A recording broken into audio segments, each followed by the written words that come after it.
Logbesso. Reconnu comme quartier populaire de la ville de Douala, cet espace enfoui dans le 5e arrondissement de la capitale économique du Cameroun ne passe pas inaperçu. D'un calme relatif, Logbesso reste cependant très apprécié par les personnes en quête de domiciliation. De 167 habitants en 1968, ce quartier à ce jour compte plus de 5000 âmes qui y vivent. Le développement des constructions ici soulève chaque jour la difficile équation des risques dans cet arrondissement.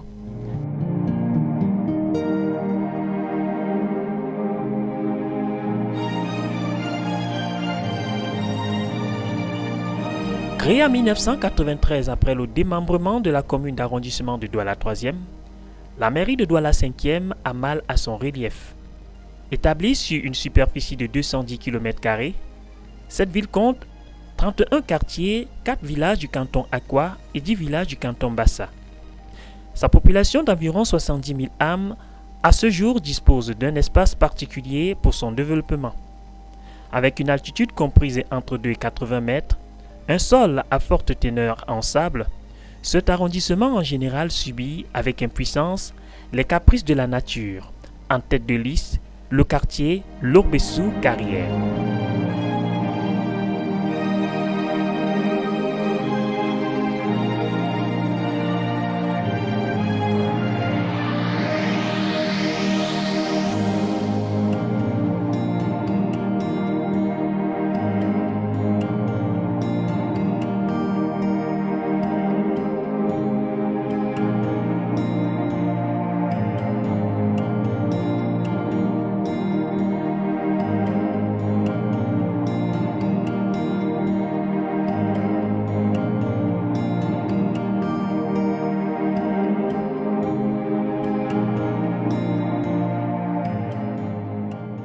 Voici le quartier Logbesso Carrière, construit sur un ancien site d'extraction de sable.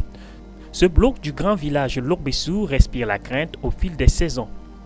Instable, cette zone, complexe sur le plan du drainage des eaux, est traversée par des ravins et des collines. À chaque saison de pluie, la population, la peur au ventre, est en alerte. Face à une crainte herculienne, les riverains ont lancé des appels incessants à l'endroit des autorités de la ville afin de trouver une solution.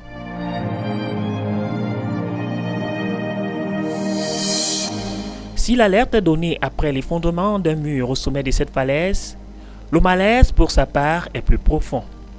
Les cas d'inondation qui ébranlent par moments la ville font de cet enclos un enfer pendant des fortes précipitations.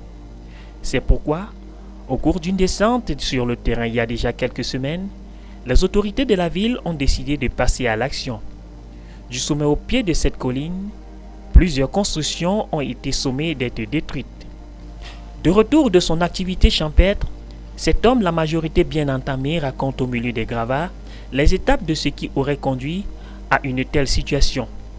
Sous la pluie conséquente, le regard dans le vide, il évoque la difficile trajectoire de sa vie future. Même le gouvernement devait nous casser. Il devait nous dire que prends même un mois pour arranger vos bagages, vous sortez. Ce n'est pas que le gouvernement vient, il vient seulement aujourd'hui. Il dit que 48 heures. Mais avant 48 heures, il était déjà là pour nous casser. Et la personne comme moi, je suis quelqu'un, je pars au champ. J'ai mon champ. Je ne peux pas rester à la maison. J'avais quitté là-bas pour aller regarder le travaux que les gens sont en train de travailler là-bas. Donc avant de rentrer, on m'appelle, on avait déjà cassé ma maison. Cassé ma maison avec les choses dedans. On a détruit toutes mes choses dans la maison. Donc c'est ça. Au pied de ce géant, l'émotion est palpable. Une émotion qui nous plonge dans ce souvenir tragique du 29 octobre 2019 à Bafoussam. Pour la petite histoire, la capitale régionale de l'Ouest Cameroun a vu certains de ses habitants du quartier Ngwashi perdre la vie ce jour-là. À une altitude de plus de 1500 mètres, un glissement de terrain avait surpris 11 maisons d'habitation peu après 22 heures. Sur le coup, 43 personnes avaient trouvé la mort.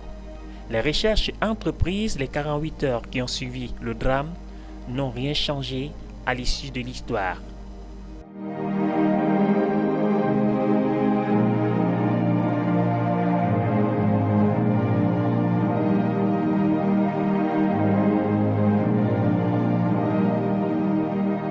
Le caractère attractif de la ville de Douala semble favoriser une certaine pression démographique sans pareil sur le plan national.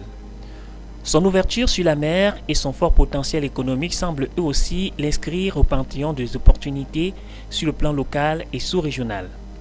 Seulement, le plan d'urbanisation de cette ville est influencé par la côte, le relief incertain et un sol sableux, ne saurait satisfaire la demande accrue de domiciliation ici. Encouragé par l'hospitalité et l'ouverture des différentes zones, le développement anarchique des constructions fait son lit ici. Toute chose qui ne semble pas toujours cadrer avec la norme en vigueur.